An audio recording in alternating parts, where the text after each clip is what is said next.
Emerge from the millions of people of this dear state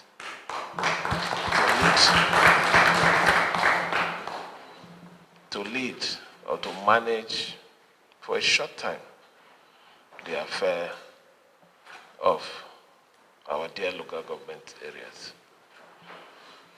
Count yourself very lucky and take this opportunity as a call for service.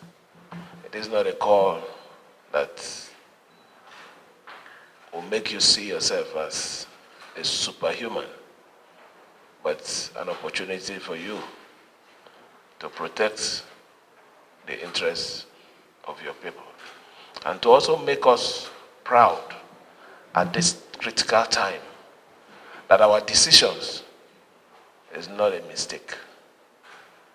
So I thank and congratulate you. Let me also say this. What is happening here now is a defense of democracy.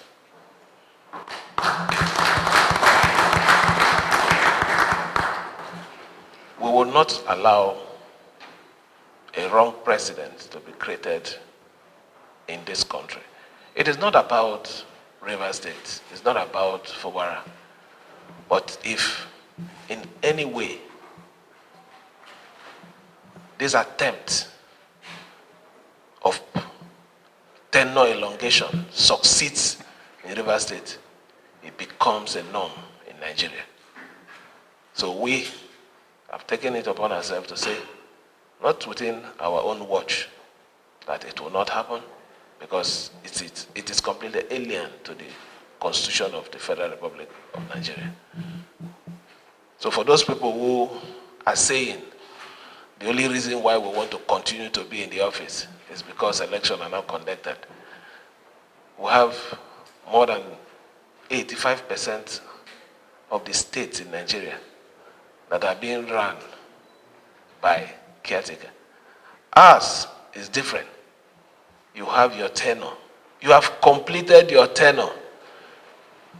It is proper. You let go. And life doesn't create vacuum. If you're not there again, doesn't mean, if your tenure has expired, doesn't mean I should say because I want to please you, I will allow you. No, it doesn't happen anywhere.